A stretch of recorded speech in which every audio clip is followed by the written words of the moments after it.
Avez-vous déjà entendu parler de la cité engloutie d'Héracléon? Autrefois florissante et majestueuse, cette métropole égyptienne engloutie par les flots il y a plus de 1200 ans et redécouverte récemment offre aux explorateurs sous-marins un spectacle fascinant d'édifices, de statues et de trésors authentiques et originaux. Mais Héracléon n'est qu'une goutte d'eau, c'est le cas de le dire, parmi toutes les découvertes sous-marines qui ont subjugué le monde. Et justement, c'est de ce passionnant sujet qu'on va parler aujourd'hui. Alors accrochez-vous, voici les découvertes sous-mer les plus merveilleuses et les plus bouleversantes qui ont été faites jusqu'à présent. L'Australie, célèbre pour ses eaux cristallines et la grande barrière de corail, cache désormais un trésor inattendu au fond de ses mers. Pourtant, ce n'est ni un navire englouti ni un trésor pirate, mais une gigantesque statue de Nautilus, le titan en armure et champion emblématique du jeu en ligne League of Legends. Grâce à un défi ludique lancé par Riot Games, les joueurs passionnés ont accumulé des points pour financer la création d'un récif artificiel. Une fois l'objectif atteint, ils ont voté et Nautilus a été choisi comme figure centrale de ce projet écologique. Placée près du Queensland, cette statue n'est pas simplement destinée à réjouir les amateurs du jeu. En effet, avec le temps, elle servira de refuge pour de nombreuses espèces marines et à terme, elle pourra, espérons-le, renforcer la biodiversité locale. Au cœur du paradis tropical de Truk Lagoon, en Micronésie, gît toute une flotte abandonnée, triste vestige de la Seconde Guerre mondiale. En effet, suite aux batailles de 1944, on ne compte pas moins de 60 navires de guerre japonais reposant au fond de l'eau à proximité des côtes. Ce qu'il y a de remarquable surtout, c'est que ces bateaux, loin de pourrir et de se désagréger, hébergent au contraire de nombreuses formes vivantes. En effet, au fil du temps, ces épaves se sont ornées de polypes, d'anémones et d'éponges. À l'image de l'épave du Shinkoku Maru, qui était autrefois un navire ravitailleur et qui abrite maintenant une colonie de coraux qui s'accroche à son mât. Un peu plus loin, le Fujikawa Maru pointe toujours son canon et accueille quant à lui des requins zèbres et des bancs de poissons colorés. C'est beau certes, mais il ne faut pas oublier à quel point l'histoire de ces navires est poignante et tragique.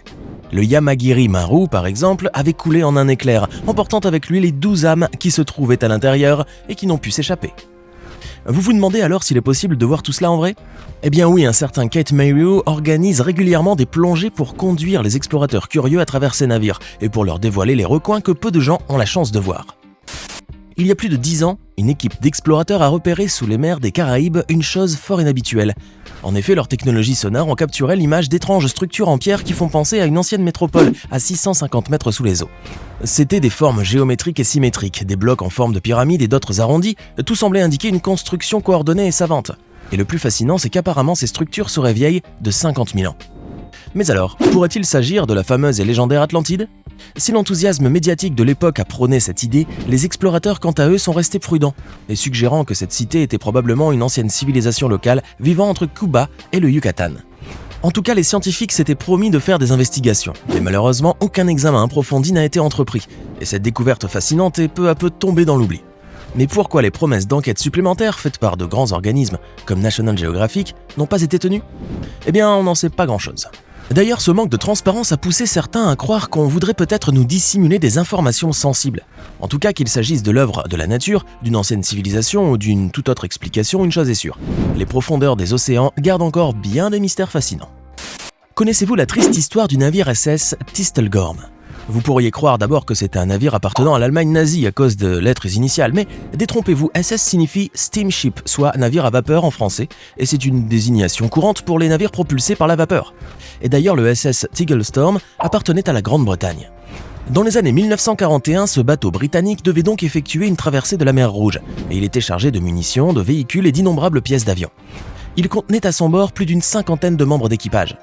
Mais alors qu'il s'apprêtait à entrer par le canal de Suez à l'aube du 6 octobre en 1941, des bombardiers allemands surgissent et prennent d'assaut le bateau pris de court. Celui-ci ne put résister et il sombra rapidement, emportant avec lui 9 de ses occupants. Mais le naufrage n'était pas la seule menace, car ce navire transportait de puissants explosifs qui risquaient de détonner à tout moment. Et c'est ce qui se produisit, l'épave se coupa en deux et coula droit au fond de la mer, mais heureusement les 40 membres d'équipage restants ont pu se sauver avant cette dernière catastrophe. 11 ans plus tard, Jacques-Yves Cousteau, le fameux explorateur français, découvrit cette épave et la trouvaille fut connue du monde entier. Pour l'anecdote, figurez-vous que Cousteau s'était lancé dans cette coûteuse aventure en s'appuyant uniquement sur les dires de quelques pêcheurs. Aujourd'hui, les plongeurs du monde entier viennent s'émerveiller devant cette épave qui repose à une profondeur allant de 16 à 32 mètres et sur laquelle la faune marine s'est largement développée, car on peut y voir en effet des tortues, des barracudas, des vivanos et autres créatures de la mer Rouge. Fascinant, n'est-ce pas? Si un jour vous décidez d'explorer l'épave, méfiez-vous tout de même de la force des courants qui sont souvent imprévisibles dans cette zone. N'oubliez pas de cliquer ici pour vous abonner si vous aimez cette vidéo et d'activer la petite cloche des notifications histoire de ne plus rater aucune de nos vidéos. Allez, on continue. Au large d'Israël, au fond de la Méditerranée orientale, un immense village vieux de près de 9000 ans repose silencieusement sous les eaux. Il s'agit d'Atletiam, un site néolithique qui renferme des secrets du passé vraiment étonnants. Ce village, aujourd'hui immergé entre 8 et 12 mètres de profondeur, s'étend sur environ 40 000 mètres carrés. Les plongeurs y ont trouvé des habitations rectangulaires, des puits et même des cercles de pierre tels qu'on en voit au nord-ouest de l'Europe. Et ces mégalithes, dont chacun pèse plus de 600 kg, entourent une source d'eau douce et portent d'étranges marques gravées, qui suggèrent peut-être des rituels très anciens liés à l'eau. Mais d'autres surprises attendaient encore les archéologues, comme cette sépulture d'une femme et d'un enfant qui ont révélé les premiers cas connus de tuberculose. Ou bien encore ces squelettes d'hommes qui portaient des traces de lésions aux oreilles, ce qui laisse penser qu'ils plongeaient dans les eaux froides en quête de fruits de mer. En outre, les témoignages de leur vie quotidienne nous parviennent aussi à travers des artefacts très divers, des hameçons en os, des restes de poissons et des outils en pierre. Bref, tout indique que ces habitants vivaient en harmonie avec la mer, tirant de ses profondeurs leurs moyens de subsistance. Et il y a fort à parier que Atletiam recèle encore des secrets très bien gardés. Dans la péninsule du Yucatan au Mexique, une petite merveille sous-marine attire et fascine les plongeurs et les scientifiques. Il s'agit d'une rivière au cœur d'une étendue d'eau salée située à une quinzaine de kilomètres de Tulum et elle est connue sous le nom de Cenote Angelita. Cette rivière coule à 28 mètres de profondeur et elle est séparée par une couche de sulfure d'hydrogène qui crée une illusion d'aspect laiteux. Mais comment cette rivière d'eau douce environnée d'eau salée s'est-elle formée ? Eh bien, il faut savoir que dans cette zone sous-marine se trouvent des puits naturels appelés cénotes et qui sont créés par l'effondrement des terrains calcaires. Ces cavités, qui atteignent des profondeurs de 60 mètres, abritent des réseaux souterrains d'eau douce. Et cela crée cette singularité admirable et saisissante. Mais attention, voir de près cette rivière sous-marine n'est pas à la portée de n'importe qui, car il faut d'abord braver la jungle extrêmement dense du Yucatan. Et ce n'est pas tout, une fois arrivé à destination, préparez-vous à ressentir un froid difficilement supportable, car à ces profondeurs, l'eau est vraiment très fraîche. Mais cela en vaut la peine. Et voici, sous les eaux d'Alexandrie, les ruines d'un immense palais, qui pourrait bien être le lieu de repos final de Cléopâtre, la dernière pharaone d'Égypte. Ce palais se trouvait sur la petite île d'Antirodos, qui était une merveille d'architecture et de culture remplie de temples et de monuments. Mais en 365, un séisme majeur a entraîné un tsunami dévastateur qui a englouti cette île ainsi que la ville voisine d'Alexandrie. Ce tsunami n'est pas seulement une hypothèse d'archéologue, non, c'est un fait historique incontestable et décrit par les contemporains. En effet, le soldat romain Amanius Marcellinus a peint un tableau terrifiant de ce jour apocalyptique. Grâce à lui, on sait que la mer a reculé soudainement, exposant des canyons océaniques, puis est revenue avec une force impitoyable, ravageant, buvant, engloutissant tout, absolument tout sur son passage.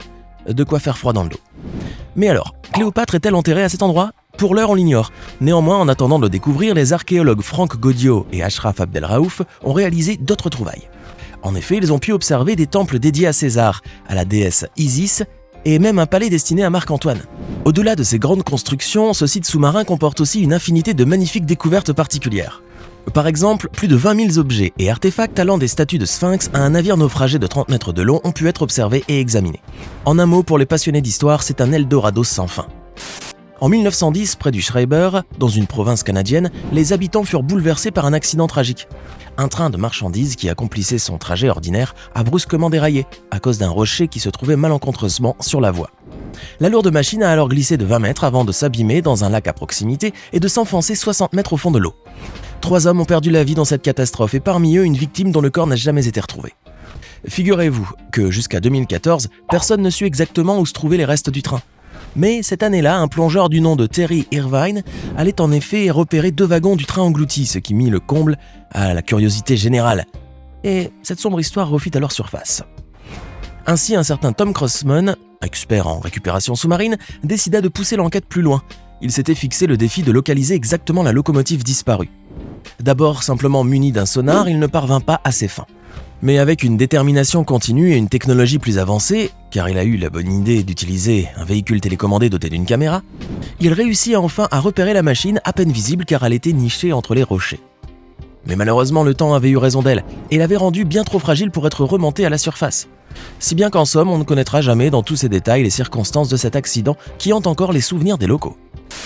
Bienvenue à Bahia, que les historiens surnomment le Las Vegas antique. Et ce n'est pas pour rien, aujourd'hui cachée sous le golfe de Naples, cette ville accueillait les réjouissances fastueuses de la noblesse romaine. C'était en effet des fêtes débridées, des célébrations exorbitantes où se rendaient toute l'élite de Rome, dont les empereurs Auguste, Néron et Caligula. Découverte initialement dans les années 1940 grâce à des photos aériennes, cette ancienne ville a depuis révélé de magnifiques statues et mosaïques. Si certaines œuvres d'art originales, comme la statue Zeus intronisé, ont été transférées dans des musées, des répliques non moins admirables se trouvent encore au fond de l'eau. Cependant, une question cruciale demeure. Pourquoi cette ville opulente se trouve-t-elle maintenant sous la mer ? La réponse nous emmène à une époque bien plus ancienne. Cette ville était en fait en quelque sorte condamnée à périr. En effet, elle était située sur les pentes du supervolcan des champs Phlégréens.